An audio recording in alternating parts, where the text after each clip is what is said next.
Alright, this is the new configuration of my drip irrigation system. Uh, Instead of having, see before this tube and this one were connected, I had to section that off so that the tube would be continuous along the entire length of the garden. It would just snake down until it got to the bottom of tier 2 so that all these plants could be watered. And I also, before, each of the tiers was staggered. So tier 4, tier 2, they were further, the gutters were further out this way. Like instead of being in line with the frame of the garden, they were a little bit, maybe 2 or 3 inches out on this side. And tier 3 and tier 1, they were maybe 2 to 3 inches out this way. I did that so that the drainage wouldn't drip into the other tiers. So the drainage from the above tier wouldn't drip into the lower tiers.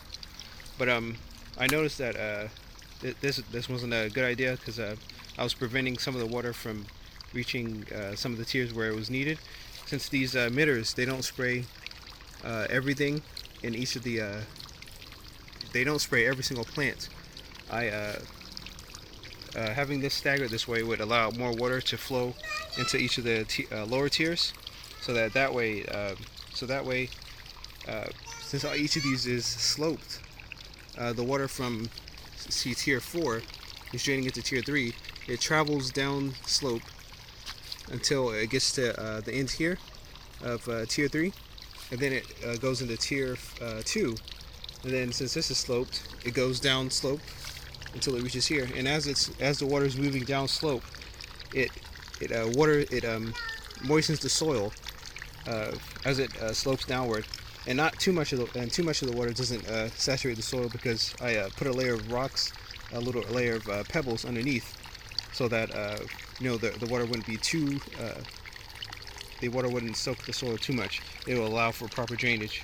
But as the water moves through each of the slopes, each of the tiers of the garden, it helps moisten the soil.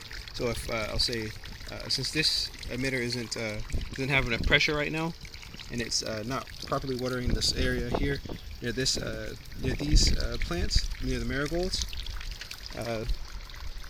the water that's moving down slope from here, from tier 3 into tier 2, would help moisten the soil. See, even though there isn't any direct overhead watering, the soil here is still quite moist because of that downhill movement of the water. And also it works the same way with these lower tiers here. Tier 1, even though there isn't an emitter directly over these basil plants, the soil in these areas is still moist.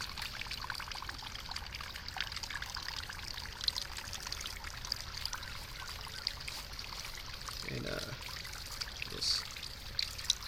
Alright, and another problem that I'm going to have to correct, that I showed you earlier with the this emitter here. It's not just this one, it's all the ones on all the emitters on tier that are watering tier 3s through 1. And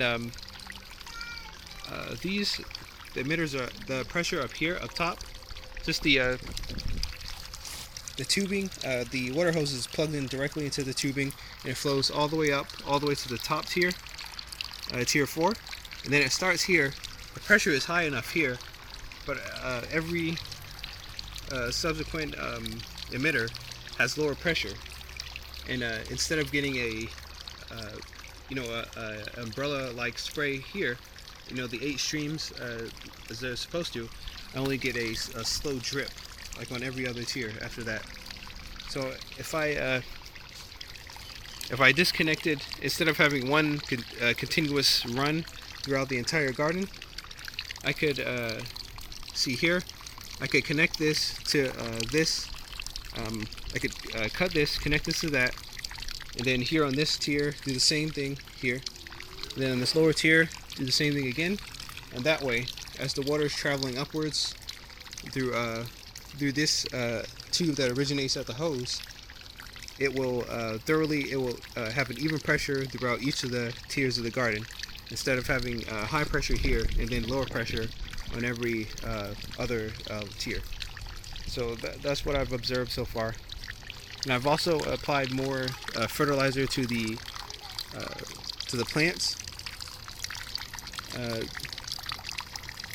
this see, you can see the fertilizer pellets here. These are slow release fertilizer pellets, and and I've applied them on all of the plants that I'll be growing the vegetables. Like this is lettuce here, and this is tomato. I noticed that the tomato growth, they've stayed pretty constant about this size. So I knew it was time for more fertilizer. So I went ahead and applied some of that. So hopefully within the next few days, maybe it is as early as tomorrow, I can start seeing some more growth in these tomatoes. And also, in order to experiment with the lasagna layer and the just the regular mixture of the soil. On tier 3, I have the regular mixture where I didn't layer the ingredients.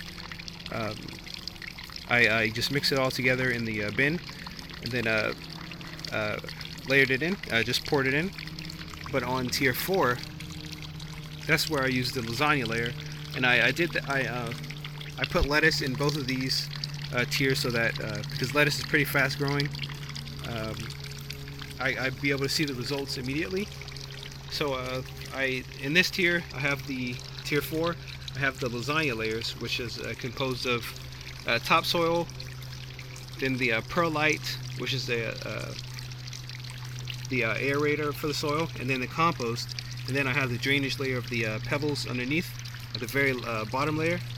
So so far, there's really no difference except it looks like the lettuce in this top tier is starting to go to seed, starting to flower up top.